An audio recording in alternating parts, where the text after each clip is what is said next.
Lo primero, agradecer a Marcial, como en sesiones anteriores, la invitación.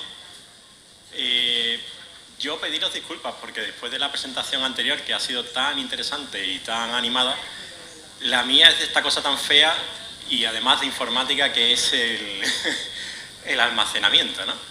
Y sobre todo que además, como decía él, esto es una cosa que os preocupa, ¿no? Que os interese. Pero creo que es importante que al menos llevéis una visión de conjunto del almacenamiento. Yo he colaborado con Marcial en la redacción del pliego de Padiga. Sé que muchos de vosotros habéis escuchado hablar del proyecto. Es cierto que todavía no está publicado. Todo el mundo pregunta por cuándo lo vamos a publicar. Pero está redactado, está cerrado. Tenemos fijado nuestro plan de ruta. Y mi planteamiento no es solamente hablar de almacenamiento, sino de lo que nosotros entendemos que es requisito necesario para alcanzar un buen almacenamiento.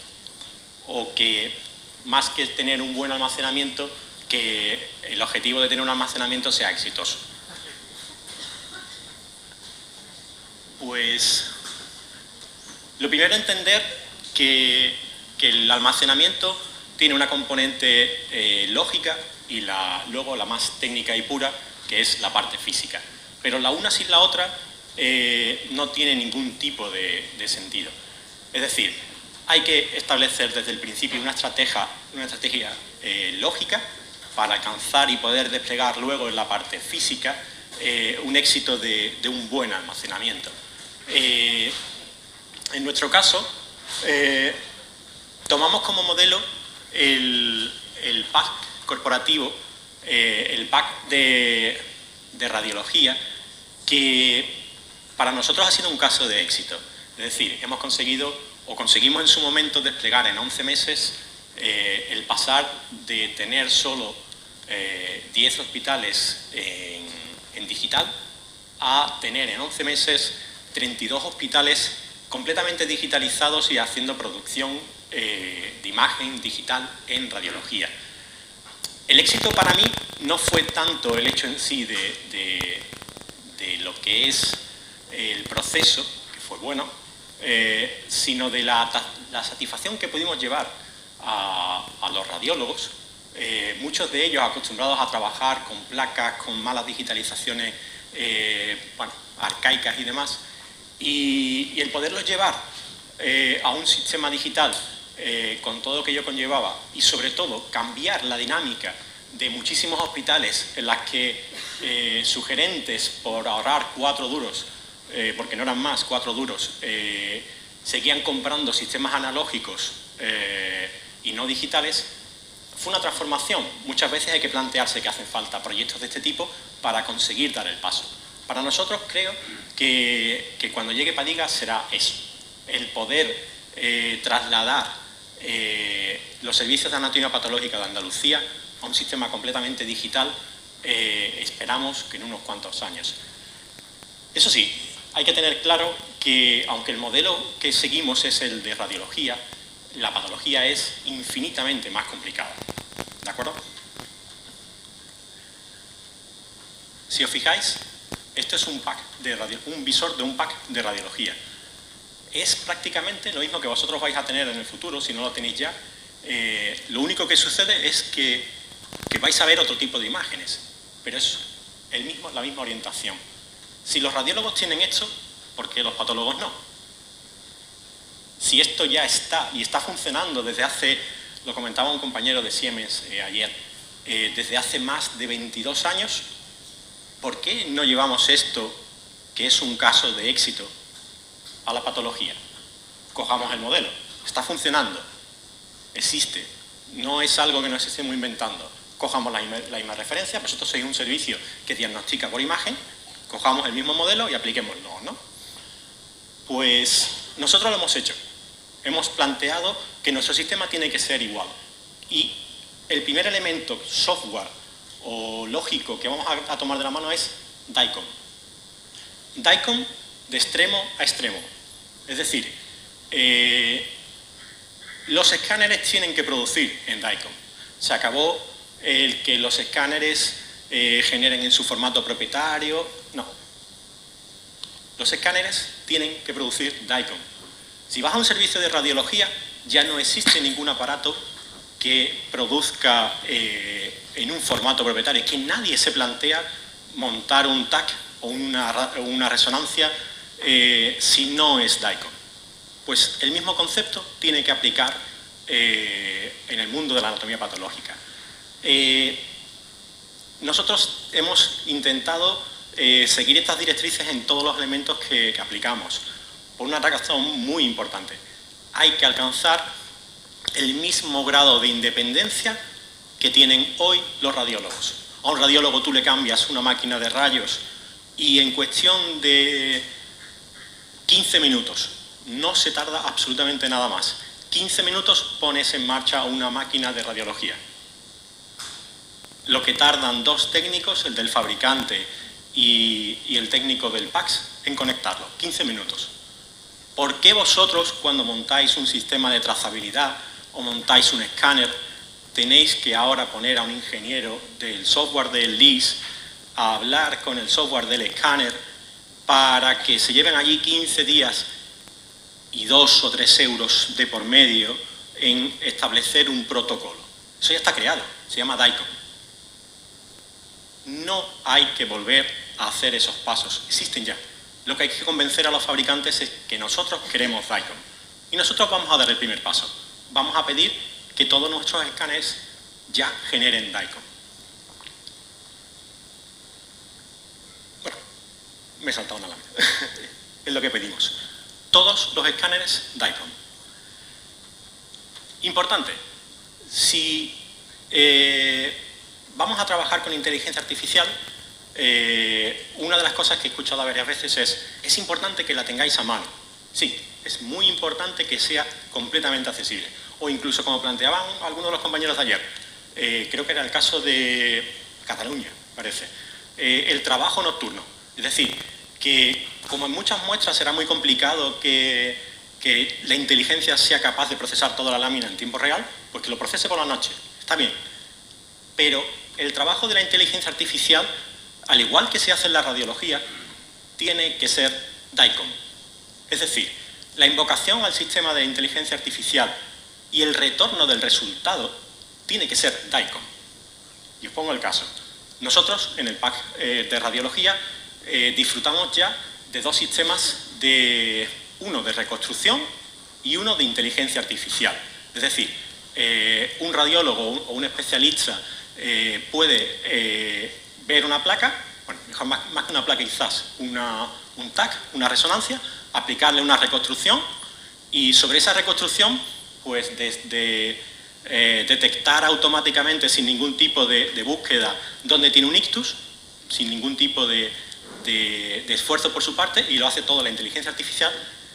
Pero lo más importante, todas las llamadas que se han producido desde el médico hasta el sistema de inteligencia artificial y sobre todo el retorno de los resultados son DICOM. ¿Por qué insistir en todo esto? Pues porque tenéis que conseguir en todo momento que cuando vayáis a sacar proyectos y soluciones o partes de vuestra digitalización, todas sean integrables e intercambiables. Todos los proveedores que hemos escuchado hablan de que se integran. La cuestión de la integración es que la integración tiene que venir de sus casas. Es decir, cuando lleguen a nuestros hospitales, lo que tienen que hacer es conectar. Simplemente. Lo que no puedes es que yo me integro, pero en base a que tú tienes que llamar a un ingeniero de tu software, sentarlo con un ingeniero mío aquí a discutir, y después de 3 días alcanzan un consenso y establecen cómo van a hablar. Es importante que cuando vayamos a soluciones de inteligencia artificial, nuestro sistema sea modular, que podamos contratar un servicio de ver 300 muestras de algún tipo con un proveedor y poder ver a su vez otras 600 de otro proveedor, pero que si quiero, porque me gustaría, y es algo importante que tendréis que plantearos en el futuro, el poder aplicar la misma inteligencia artificial para la misma muestra de dos fabricantes distintos, por si queréis verificar o contrastar, la forma de alcanzar ese tipo de cuestiones es en base a que todo sea integrable a través de DICOM. El tener todas esas llamadas asociadas a software local, lo único que os va a llevar es que cada vez que contratéis un servicio de un tercero, al final implicará que también tenéis que contratar un servicio con vuestro proveedor de software local para que os implemente ese tipo de soluciones. Eso no es necesario. Eso en el mundo de DICOM ya está resuelto. Lo que hay que convencer es a los desarrolladores y fabricantes de que observen el mundo DICOM y lo trasladen al mundo de la patología. Un elemento básico. Esto es de las cosas más abstractas, de las que no se han hablado prácticamente, pero que son muy necesarias. Una VNA. Este es el elemento que consigue hacer independiente la parte lógica de la parte física. Y aquí ya esto es una cuestión meramente, bueno, no es tan meramente, iba a decir una cuestión meramente económica, pero también es un poco técnica. Nuestro proyecto, el proyecto de Padiga, tiene pensado montar, como os comentaba ayer, en torno a unos 9-10 petabytes de información. Migrar algún día, si no necesitáramos, esa información de un sistema a otro, imaginaros que pasan 6 años, el fabricante deja de darnos soporte sobre ese hardware, tengo que migrarlo a otro. Migrar 10 petabytes de información sin parar la producción, es decir, permitiendo que vosotros podáis trabajar sin que os veáis interrumpido, suponen aproximadamente, en las mejores condiciones, 1 año y medio de trabajo. Es decir, que consumiríamos 1 año y medio de una cabina nueva para trasladar solamente lo que tengo en la antigua. No tiene ningún sentido. Lo que hay que conseguir es que los sistemas puedan convivir, crecer, ampliarse y que se puedan hablar entre ellos. Eso, la realidad hoy, es que si tú compras fabricantes distintos de almacenamiento, es extremadamente complicado. ¿Quién se encarga de hacer que tú puedas montar de 15 fabricantes distintos de almacenamiento y el sistema no se entere? La VNA. Muchos desarrolladores del PAX os van a decir, no es necesario. La VNA lo único que supone es un incremento de precio y no va... Y bueno, incluso en el mejor de los casos, también incluso si la quitas vas a mejorar el rendimiento. Es cierto, pero es un problema a medio y largo plazo. Si tenéis un proyecto de almacenamiento grande, la VNA os diría que es un requisito indispensable. La estructura, pues como le comentaba a la compañera, no me acuerdo el nombre, la estructura es básica, tener almacenamiento caliente, templado y frío. Y en algunos casos, como ya también comentaba el compañero de Oesia, ¿no? Y está muy de moda ahora, y es el que le comentaba yo a ella, el ultracongelado. El caliente, el que os va a permitir que cuando ustedes estéis procesando en tiempo real esas imágenes en vuestro hospital, el rendimiento no se vea afectado. El cálido o el templado, el que va a permitir que podráis aplicar inteligencia artificial o tirar de archivo o el hacer comparaciones entre estudios con un decalaje de no más de algunos minutos. El frío, el que os va a permitir rescatar las muestras si tenéis alguna necesidad extraña. Es decir, han pasado 5 años, ya no creo que vaya a verla, pero necesito acceder a ella. El frío. Y por último, el ultracongelado. Tengo muestras, no sé qué hacer con ellas ya, necesito seguir manteniéndolas, o quiero seguir manteniéndolas, y tengo que pasarlo a algún sitio, a lo que sea, da igual, lo que sea, y tiene que ser costo efectivo. Dicho todos los elementos, una de las cuestiones hay que tener en cuenta.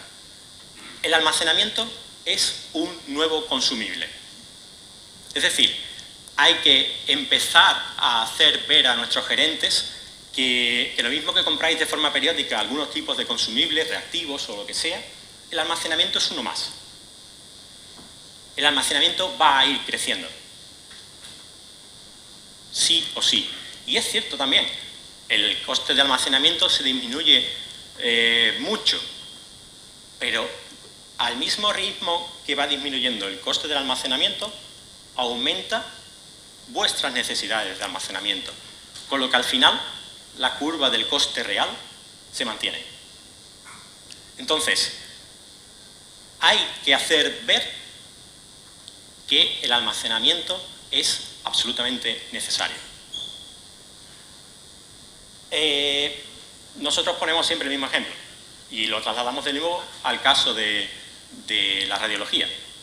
El tener un sistema digital ha permitido que sistemáticamente todos los años el Servicio Andaluz de Salud se ahorra, creo que eran 2.200.000 euros en placas. Aquí el ejemplo es más goloso de presentar a los gerentes, pero es el argumento que siempre presentamos cuando nos dicen ¿esto no se va a acabar? ¿Siempre vais a pedir más discos duros? Sí, vamos a pedir más discos duros, siempre. Entonces, tenéis que empezar a introducir dentro de vuestros proyectos la idea de el almacenamiento cuesta, va a seguir costando y lo vamos a seguir necesitando. Y por no hacerlo mucho más largo, intentar que os hagáis una idea porque lo comentamos ayer y esto es el ultracongelado. Ahora os explico un poco. Para pasar al tercer estado, el congelado, os planteaba distintas opciones. La compañera planteaba el utilizar cintas, yo te planteaba el utilizar la nube. La nube es una opción bastante barata, pero lógicamente a nivel de hardware es complicada de gestionar. Requiere montar una serie de protocolos y es básico que tu infraestructura de origen, lo que es el on-premise que nosotros llamamos, lo que tú montas en el CPD de tus hospitales, se hable bien con la nube. Aquí os suelto un palabra. Estas son de las cosas que probablemente cuando crucéis aquella puerta ni siquiera os vais a acordar.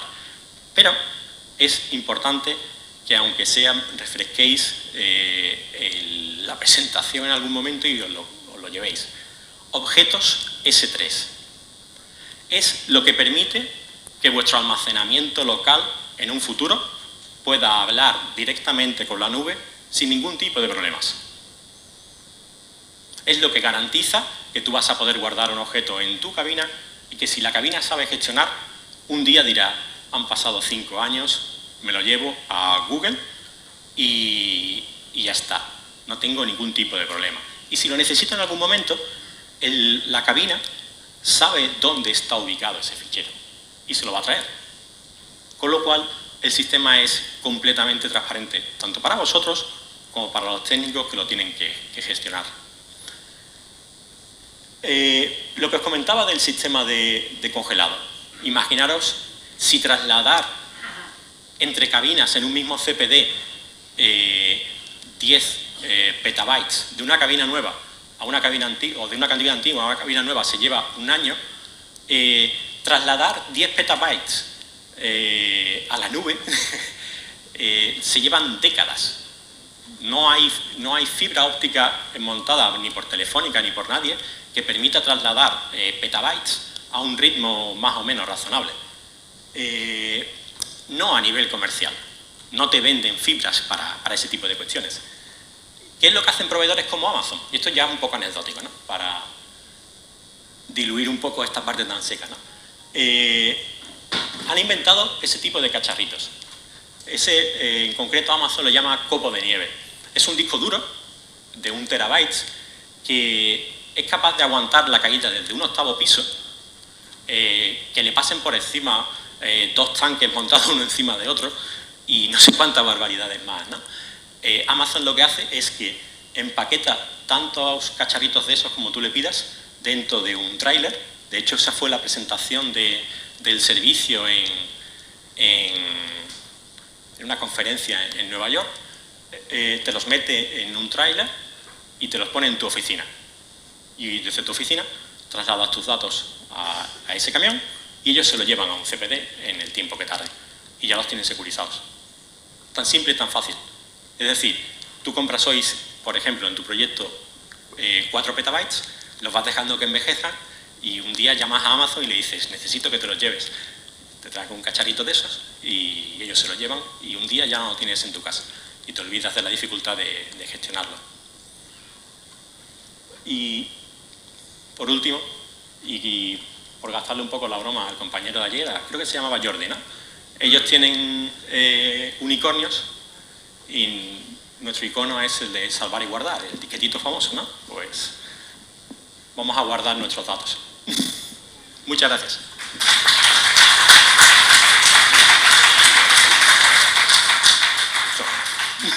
Muy bien, muchas gracias, Alfonso, por trasladarnos tu punto de vista, ¿no?, de este aspecto tan complejo. ¿Alguna pregunta de la audiencia?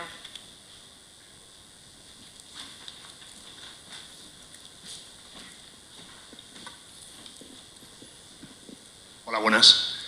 ¿Cómo está el tema de la seguridad con la nube? De datos, datos públicos. ¿Cómo te asegura Amazon que esos datos tan delicados, cómo gestionan ese tema o cómo te venden ese tema?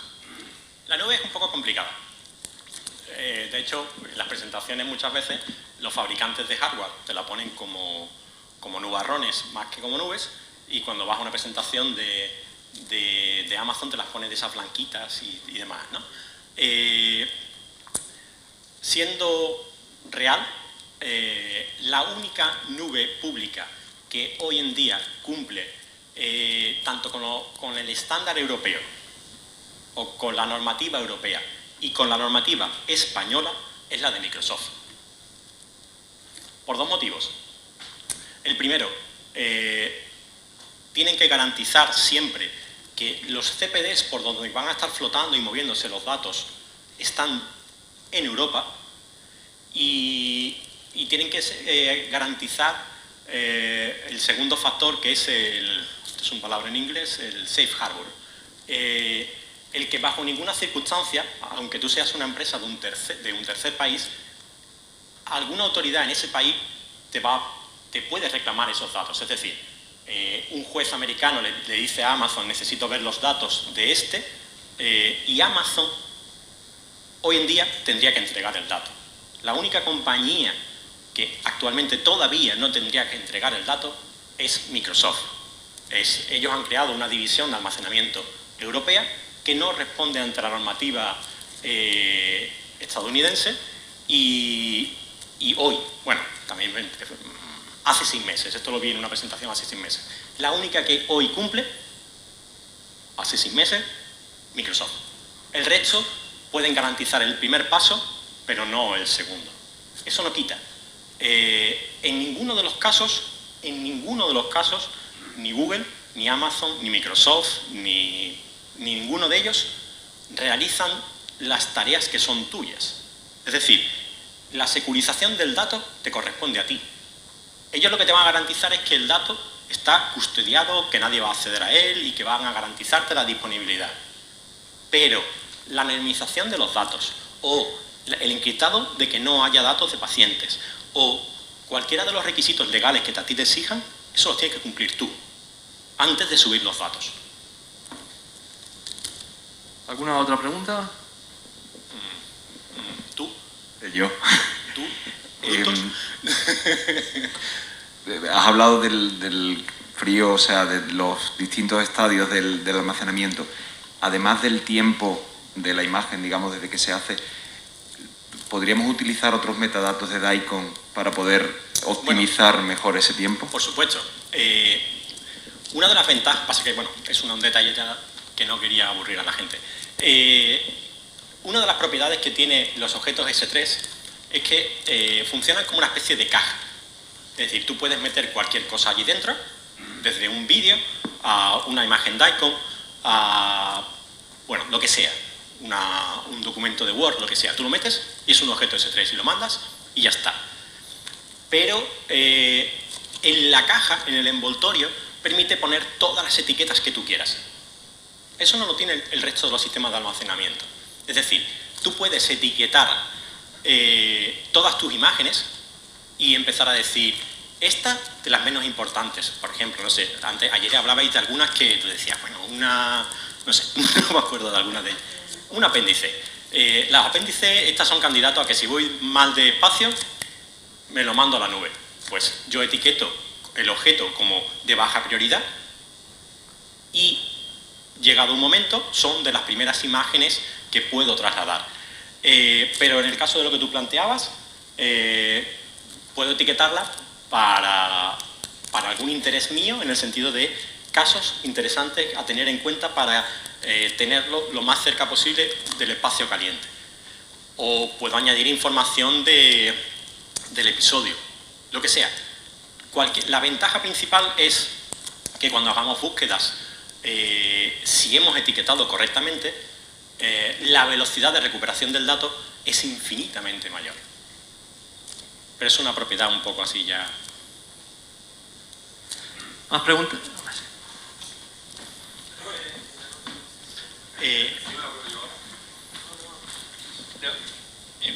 Me ha encantado tu rotundidad sobre el DICOM, y espero equivocarme, confírmame. Creo que, hablando de los 5 grandes proveedores... Esto es un planteamiento nuestro. Ah, vale. Perdona, no estamos listos hoy para lo que te has dicho. Los 5 grandes no están en condiciones, los 5, de darte DICOM. Eso es lo que te dicen a ti. Por eso te lo pregunto.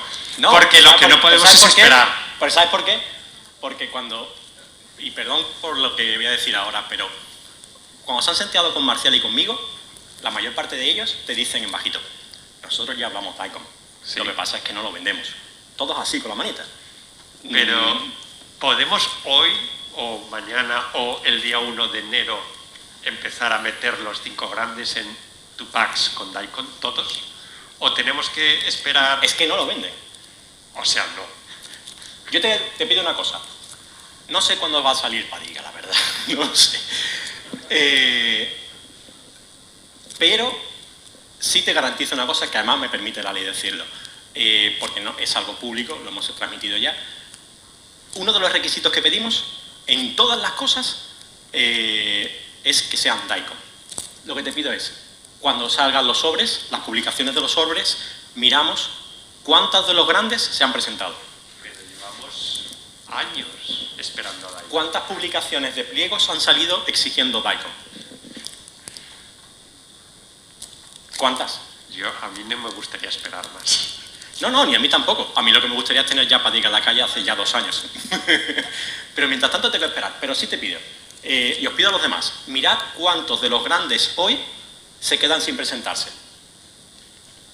Es fácil, no tiene mucho más. Es mirar simplemente la publicación de sobres cuando se adjudique la licitación. Es fácil.